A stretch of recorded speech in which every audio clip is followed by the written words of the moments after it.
आदाब एवरीवन, खुशामदीद कहती हूँ जुगनू लाइट में। उम्मीद करती हूँ आप सब खैरियत होंगे। मैं भी खैरियत से हूँ। आज आपके लिए एक मज़ेदार सी नई रेसिपी लेके आए। बहुत ही मज़ेदार रेसिपी है, ये कोरियन रेसिपी है। इसको हम अपने तरीके से बनाएंगे, पाकिस्तानी तरीके से। तो रेसिपी शुरू करते हैं। ये मैंने आधी गाजर ले लिए, लहसुन लिया है, आलू लिए हैं, धनिया लिया है, हरी प्याज लिया है। आप इसमें शिमला मिर्च भी डाल सकते हैं, वो आपके ऊपर है। मसालों में ज़्यादा हम नहीं डालेंगे। नमक लिए, लाल मिर्चें लिए और अजवाइन लिए। लाल मिर्चें भी ले सकते हैं आप, कुटी हुई लाल मिर्चें भी ले सकते हैं, हरी मिर्चें भी ले सकते हैं और काली मिर्चें भी ले सकते हैं किसी। ये मैंने बेसन लिया है, आप बेसन की जगह मैदा भी इस्तेमाल कर सकते हैं। अब सबसे पहले हम आलू को छीलेंगे और इसे पीसेंगे। ये जो गाजर है इसे भी धो के छीलेंगे और कद्दूकस कर लेंगे। और धनिया, हरी प्याज और लहसुन को चॉप कर लेंगे। ये देखिए हमने धनिया चॉप कर लिया है, हरी प्याज भी, लहसुन भी, गाजर है इसे हम कद्दूकस करेंगे। आलू हमने छील के रख लिए हैं, अब हम इसे काट के पीसेंगे। ये देखिए हमने गाजर भी कद्दूकस कर लिए। अब हम इन सारी चीज़ों को बेसन में डालेंगे। ये जो बेसन है इसमें हम डालेंगे, ये डाल दिए। अब आलू पीस के इसमें शामिल करेंगे। ये आलू कट गए, अब हम इन्हें पीसेंगे। ये पानी ले लिया, अब इसमें आलू डालेंगे।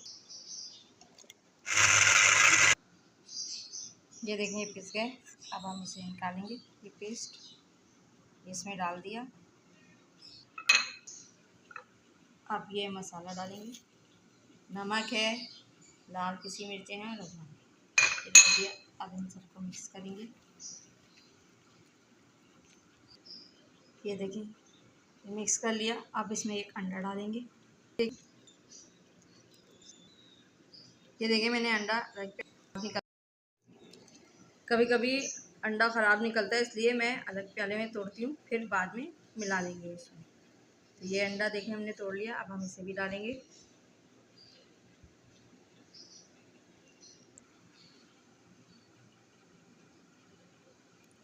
ये हमने डाल दिया, अब इसे भी मिलाएंगे। ये देखें अंडा भी अच्छे से मिला लिया हमने। अब इसे हम साइड पे रखेंगे। चूल्हा जला लिया है, चूल्हे की आंच आहिस्ता रखिए। पैन को धो के चूल्हे पे चढ़ा लिए। जैसे ये खुश्क होगा इसमें थोड़ा सा तेल डालेंगे। पैन हमारा खुश्क हो गया, अब इसमें हम थोड़ा सा तेल डालेंगे। अगर आपको मक्खन डालना है तो आप मक्खन भी डाल सकते हैं।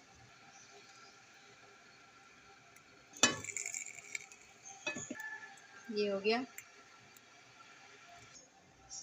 ये हमने दिया। ये डालेंगे, ये डाल दिया। चूल्हे की आंच आहिस्ता रखिएगा। अब इसे पलटेंगे। ये पलट दिया। जब ये नीचे से भी गोल्डन ब्राउन हो जाएगा तो इसे प्लेट में निकालेंगे। ये नीचे से भी हो गया है, अब हम इसे प्लेट में निकालेंगे और बाकी भी इसी तरह बनाएंगे। ये देखें ये हमने प्लेट में निकाल लिया है। ये हमारा बनके तैयार हो गया है। आप इसको पोटैटो पैनकेक भी कह सकते हैं। आप इसे मायोनीज के साथ खाएं, केचप के साथ खाएं या हरी चटनी के साथ खाएं, बहुत मज़े का लगता है। और मेरी रेसिपी को इसी तरह पसंद करते रहिएगा। मेरे चैनल को सब्सक्राइब करिएगा। जहाँ भी रहें खुश रहें, हंसते मुस्कुराते रहें, एक दूसरे का ख्याल रखें। अपनों के पास हैं, अपनों के साथ रहें। मुझे दुआ में याद रखिएगा। शुक्रिया।